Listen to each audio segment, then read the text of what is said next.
நம்ம கட்சியினுடைய 2வது ஆண்டு விழா, அதாவது 3rd இயரோட தொடக்க விழா இன்னைக்கு தமிழ்நாட்டில் ஒரு மிகப்பெரிய ஒரு கட்சியாக நம்ம வளர்ந்து இருக்கிறோம் அப்படின்னா அது உங்களால் தான். ப்ளஸ் நம்மளை நேசிக்கிற கோடிக்கணக்கான மக்களும் தான் அதுக்கு ஒரு மிக முக்கிய ஒரு காரணம். நீங்கள் தான் என்னுடைய ஒரு மிகப்பெரிய ஒரு பலம். உங்களை நம்பி தான் நானும் நம்ம கட்சியும் இருக்கிறோம். இதை நான் சொல்லி தான் உங்களுக்கு தெரியணும்னு அவசியம் இல்லை, இது உங்கள் எல்லாருக்குமே நல்லா தெரியும்.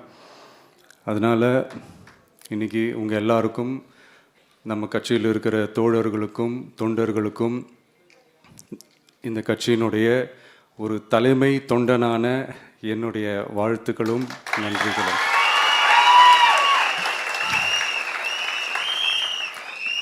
அப்புறம் என்ன, மைக்கை பிடிச்சாச்சு, வெடியை கொளுத்தி போட்டுருவோமா?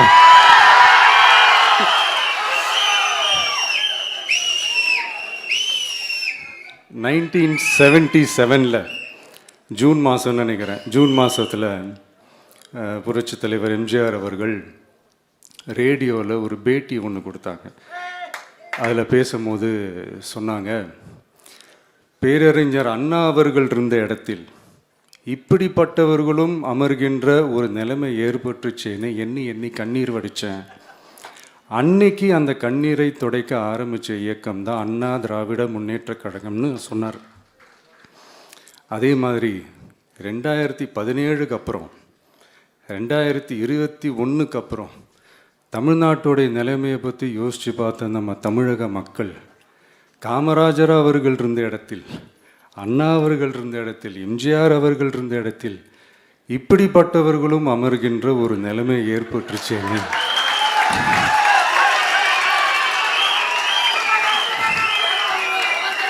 தமிழக மக்கள் கண்ணீர் வடித்தாங்க.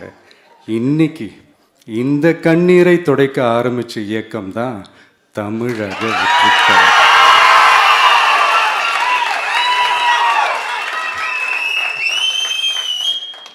இப்படியெல்லாம் நம்ம பேசுறதுனால கண்டிப்பாக சில பேர் கொந்தளிப்பாங்க.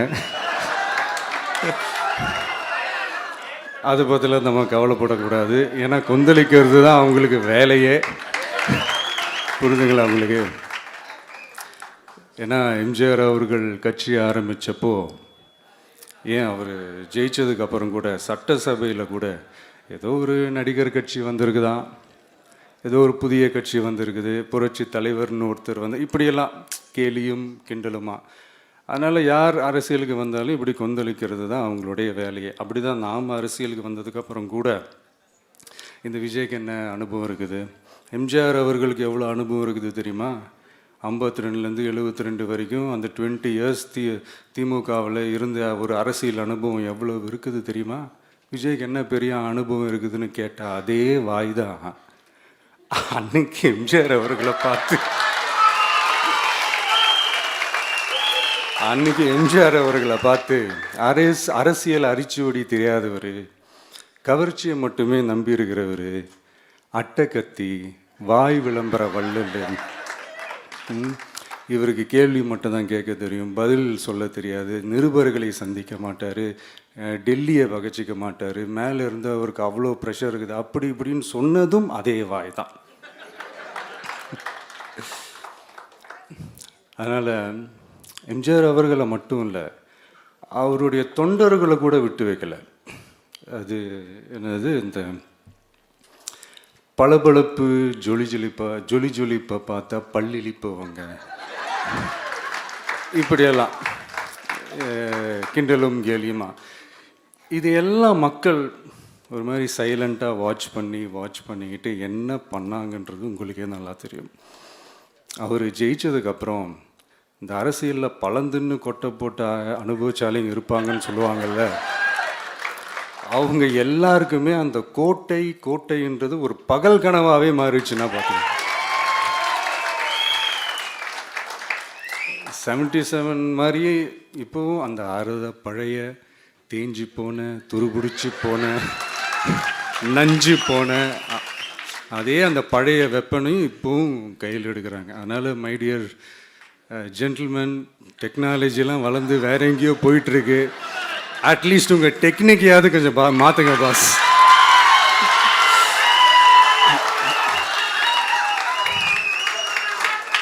காமராஜர் அவர்களையும் விட்டு வைக்கல. அவருக்கு இலக்கியம்னா என்ன தெரியும், அவர் மாபெரும் புலவர், அந்த புலவர் இந்த புலவர்னு அவரை பற்றியும் கிண்டலும் கேலியுமா. அதான் முன்னாடியே சொன்ன மாதிரி யார் எதிர்த்து நின்னாலும் அவங்கள கொந்தளிக்கிறது தான் அவங்களுடைய வேலையே. ஸோ இப்படி அவங்க பண்ணுற தப்பெல்லாம் நம்ம எடுத்து சொன்னால், அவங்க பண்ணுற அட்ராசிட்டியை பற்றி நம்ம எடுத்து சொன்னால், அவங்க பண்ணுற அந்த ஊழலை பற்றி தான் நம்ம எடுத்து சொன்னோம். முக்கியமாக நாம் அதை எடுத்து சொன்னால் 50 வருஷத்துக்கு முன்னாடி இருக்கிற அதே தகர டப்பாவை எடுத்து உருட்ட ஆரம்பிச்சிருவாங்க.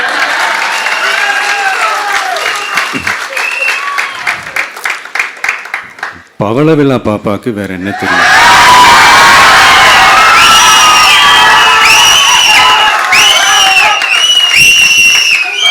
பழைய டப்பாவை உருட்டதானே தெரியும். அதுக்காக நாம் அவங்க பண்ணுற தப்பெல்லாம் சொல்லாமல் வெளியே சொல்லாமல் இருக்க முடியுமா? சொல்லுவோம், சொல்லிக்கிட்டே இருப்போம். நம்மளை தவிர யார் அவங்கள ஏற்று நின்று கேள்வி கேட்கறது? யாருக்கு அந்த தில் இருக்குது?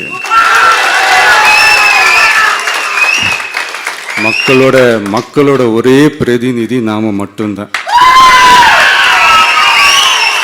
ஸோ இப்படி இருக்கிற இந்த நிலைமையில்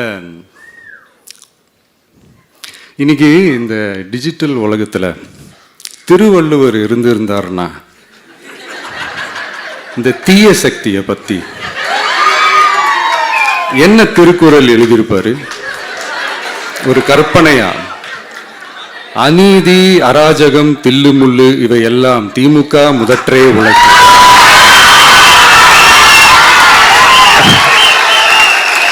ஒரு கற்பனையா?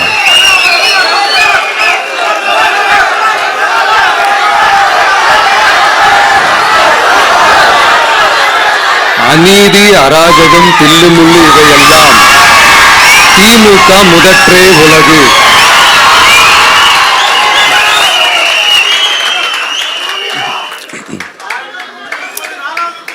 அடுத்து இந்த என்னப்பா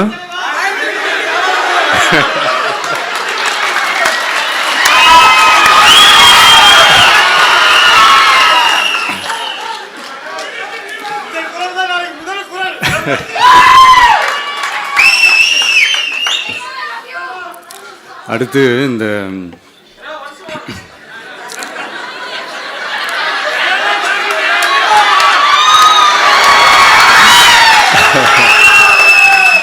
சொல்லிட்டேன், 2 வாட்டி சொல்லிட்டேன். அநீதி, அராஜகம், தில்லுமுள்ளு இவையெல்லாம் திமுக முதற்றே உலகு.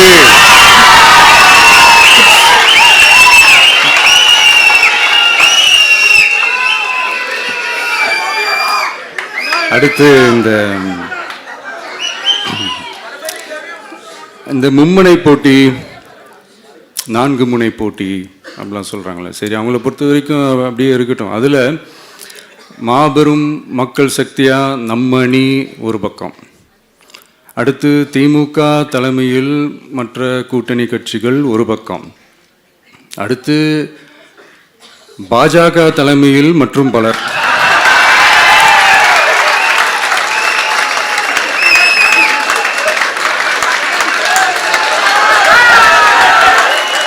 என்னப்பா சிரிக்கிறீங்க? உண்மையை தானே சொன்னேன்.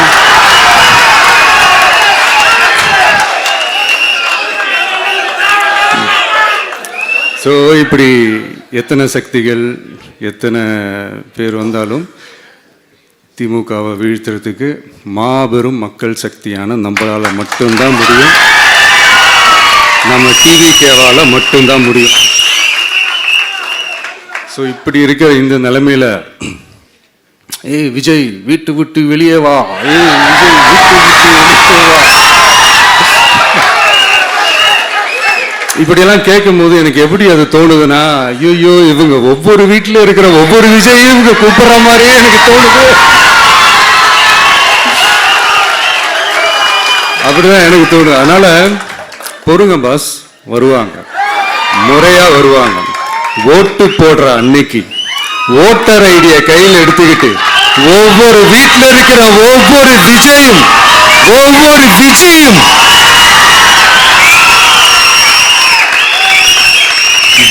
பூத்தா காலையிலே வந்து நிற்பாங்க பாருங்க. அன்னைக்கு தெரியும் பாருங்க, ஏண்டா இந்த விஜய கூப்பிட்டோம்.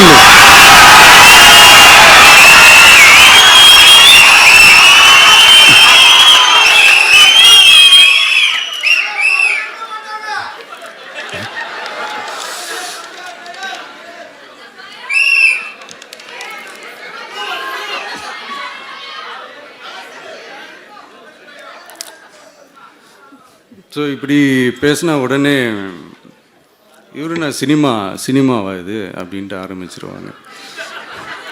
நான் சினிமா விட்டாலும் நீங்க சினிமா விட மாட்டேங்கிறீங்களேப்பா.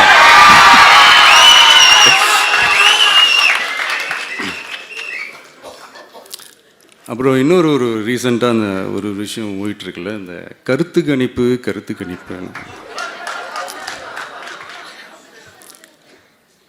அதில் நிறைய பேர் உண்மையான கருத்து கணிப்புலாம் சொல்கிறாங்க. அதையும் நான் தப்பு சொல்லலை. சில பேர் கடுப்பில் விட்ட கணிப்பாகவும் இருக்குது, அதையும் நான் தப்பு சொல்லலை. இந்த கடுப்பில் விட்ட கணிப்பாளர்களுக்கு நான் சொல்லிக்கிறது என்னென்னா, ஒவ்வொரு ஊராக தெருவா வீடு வீடாக போய் நீங்கள் அந்த கருத்து கணிப்பு எடுத்து பாருங்கள். ஒவ்வொரு வீட்லேயும் டிவிக்கு இருக்கிறத நீங்கள் பார்ப்பீங்க.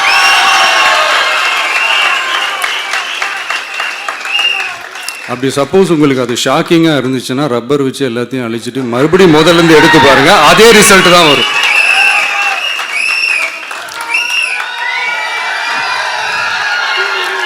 இது என்னப்பா லாஜிக்கு, அது எப்படி எல்லார் வீட்லேயும் டிவிக்கு இருக்கும் அப்படின்னு நீங்கள் கேட்டிங்கன்னா, ஒரு சின்ன சாம்பிளுக்கு ஒரு சின்ன டெஸ்ட் ஒன்று பண்ணி பாருங்களேன்.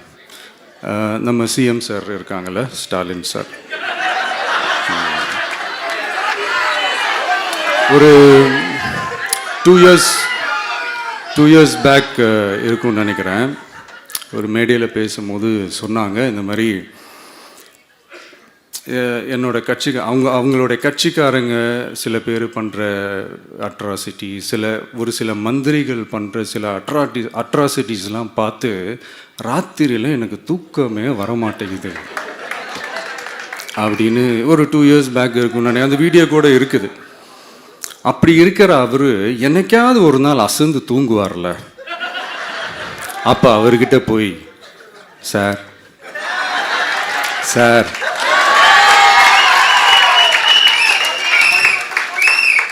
எந்த சின்னத்துக்கு சார் ஓட்டு போடுவீங்க அப்படின்னு கேட்டு பாருங்க. விசில் சின்னத்துக்கு தான்.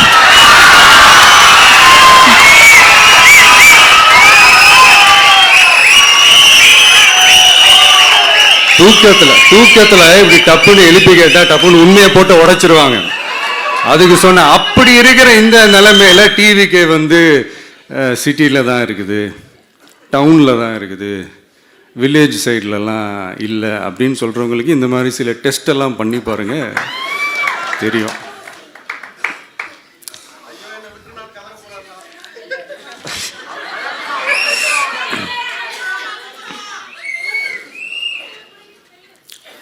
விசில் சின்னம் போகாத ஊரே இல்லை. விசில் சின்னம் எங்கெல்லாம் இருக்குதோ அங்கெல்லாம் டிவிக்கே இருக்குதுன்னு அர்த்தம். என்னுடைய அம்மா, அக்கா, தங்கைகள், அண்ணன், தம்பிகள் டிவிக்கேக்கு ஓட்டு போடுறத யாராலையும் தடுக்க முடியும்.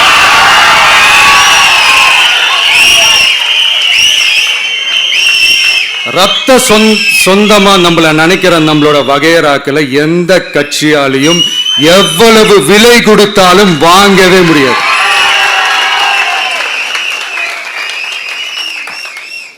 நான் ஓவர் கான்ஃபிடென்ஸ்ல பேசுறேன் அப்படின்லாம் நினைக்காதீங்க. இதுதான் கள நிலவரம், கள யதார்த்தமும் இதுதான்.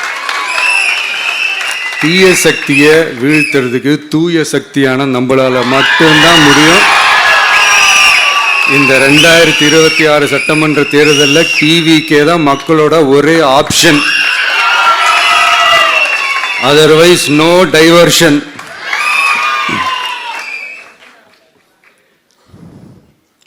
இந்த டப்பா இன்ஜின், ஓட்டை இன்ஜின், எவ்வளோ இன்ஜின் வந்தாலும் டாப் இன்ஜின் நம்ம டிவிக்கே தான்ன்றது மக்கள் ஆல்ரெடி முடிவு பண்ணிட்டாங்க. அதனால நம்மளுடைய தோழர்கள் அதை மனசில் நல்லா ஏற்றிக்கிட்டு இன்னும் ஷார்ப்பாக ஒர்க் பண்ணுங்க.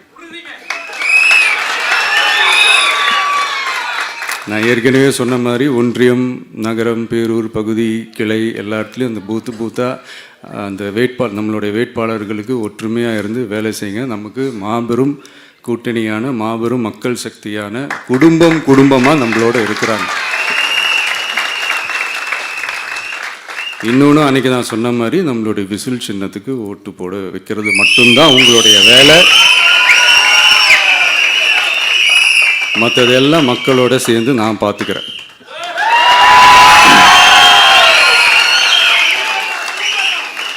தமிழ்நாட்டோட அரசியலில் தி விசில் ப்ளோயர் இஸ் டிவிகே.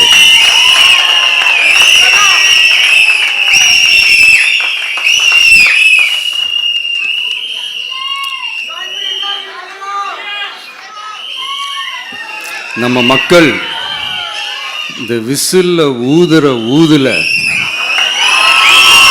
இந்த தீய சக்தியும் இந்த ஊழல் சக்தியும் தெரிச்சு ஓடணும். எப்படி தெரிச்சு ஓடணும்? அன்னைக்கு சென்ட் ஜார்ஜ் கோட்டையில டிவிக்கு ஆளும் கட்சியா எழும்.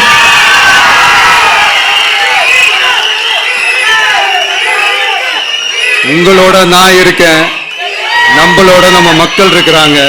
இதுக்கு மேல என்ன வேணும்? கான்பிடண்டா இருங்க, நல்லதே நடக்கும், வெற்றி நிச்சயம். மீண்டும் சந்திக்கும் வரை நன்றி, வணக்கம்.